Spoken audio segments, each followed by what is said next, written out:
حضرت ابو طالب کے گھر میں رسول پاک کی ولادت، اور اللہ قرآن میں فرماتا ہے وما محمد الا رسول، یہ سوائے میرے رسول کے اور انہیں کچھ نہ سمجھنا، یہ میرے حبیب ہیں۔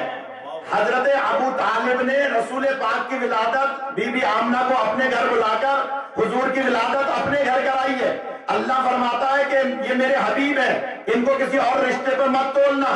اور دوسری بات، یہ بات بھی آن ایئر گئی کہ اللہ قرآن میں فرماتا ہے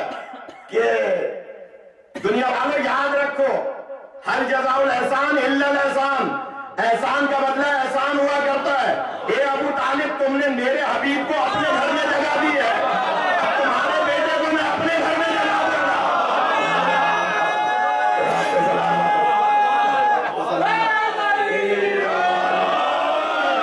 آپ کو زندگی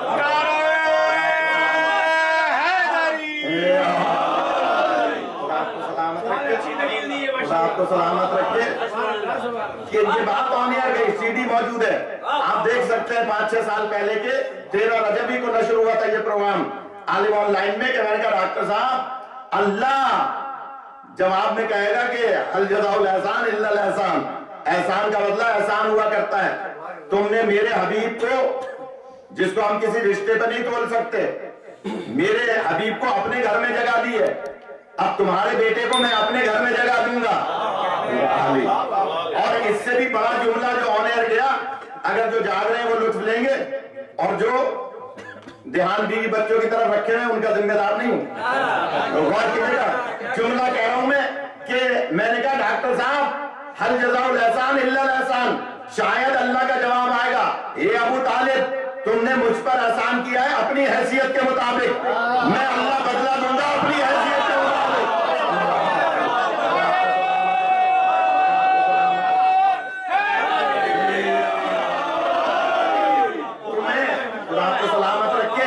تمہیں میں بدلہ دوں گا اپنی حیثیت کے مطابق۔ تمہارے پاس مکے میں اپنے گھر سے بلند کوئی جگہ نہیں ہے، میرے پاس کائنات میں کعبے سے بلند کوئی جگہ نہیں ہے۔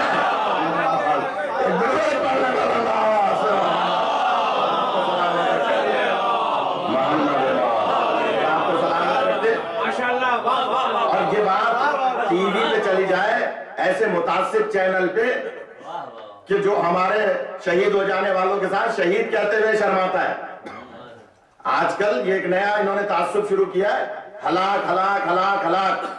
اور کوئی دشمن اہل بیت مر جائے تو شہید۔ لہذا ایسے متعصب چینل پہ اور یہ بات آ جانا کہ جناب ابو طالب کا اللہ پر احسان تھا، یہ معمولی بات نہیں ہے کہ جناب فاطمہ بنت اسد جناب آمنہ کو اپنے گھر لے آئیں، حضور کی ولادت حضرت ابو طالب کے گھر میں ہوئی ہے، یہ گھر جناب ابو طالب کا ہے۔ لہٰذا اللہ نے اس کا جواب دیا کہ تمہارے بیٹے کو میں اپنے گھر میں جگہ دوں گا۔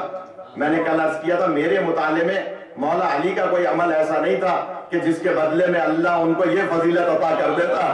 البتہ کبھی آبا و اجداد کی فضیلتوں کو اللہ اولاد میں شامل کر دیا کرتا۔ ایک درود پڑھنے والا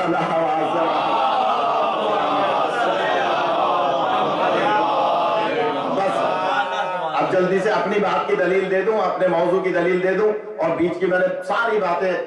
چھوڑ دی کہ آپ سب جانتے ہیں کہ مولا علی کی دنیا میں آمد ہوئی۔ اب نئی نئی باتیں نکال رہے ہیں بعض مورخین کہ وہ تو خانہ کعبہ کے نزدیک ایک جھوپڑی تھی، اس میں مولا علی پیدا ہوئے تھے، اس میں تو فلاں ابن فلاں ایک صاحب کا نام لینے لگے ہیں اب نئی کسی پٹی کتابوں سے۔ تو ہم ان کی خدمت میں عرض کریں گے کہ جناب علی علیہ السلام کو اللہ نے یہ منفرد فضیلت عطا فرمائی جو اولین و آخرین میں کسی کو عطا نہیں فرمائی، کہ خانہ کعبہ میں، اور پھر آ گیا میں موضوع پر اور بات کا جواب بھی ہو گیا کہ جب بی بی فاطمہ بنت اسد آئیں، مولانا آپ دونوں تینوں حضرات سے بزرگوں سے دعا لینے کے لیے ایک جملہ کہہ رہا ہوں۔ بہت سارے لوگ خضاب لگاتے ہیں، داڑھی نہیں رکھتے، لیکن ہوتے بزرگ ہیں، تو ہم تمام بزرگوں سے دعا لینے کے لیے ایک جملہ کہہ رہا ہوں، اور وہ یہ کہ جناب فاطمہ بنت اسد، یہ بھی سوال آیا تھا جی ابھی پہ کہ شیعوں کے یہاں داڑھی کی کیا حیثیت ہے، کوئی ناراض نہ ہو، شیعوں کے یہاں داڑھی کی کیا حیثیت ہے، اسی عالم آن لائن میں تو میں نے کہا صاحب داڑھی رکھنا واجب نہیں ہے، فقہ جعفریہ میں داڑھی رکھنا واجب نہیں ہے. تو عامر لیاقت کیونکہ تھوڑا بہت تو بہرحال پڑھا لکھا ہے، تو اس نے کہا کیا کہہ رہے ہیں آپ، میں نے تو سنا ہے آپ کے اور علماء آتے ہیں وہ بیان کرتے ہیں کہ فقہ جعفریہ میں داڑھی رکھنا واجب ہے. میں نے کہا نہیں جناب، جو بھی بولتا ہے غلط بولتا ہے، فقہ جعفریہ میں داڑھی رکھنا واجب نہیں ہے. اب جب اس کا تجسس بڑھا تو میں نے کہا داڑھی رکھنا واجب نہیں ہے، مونڈنا حرام ہے.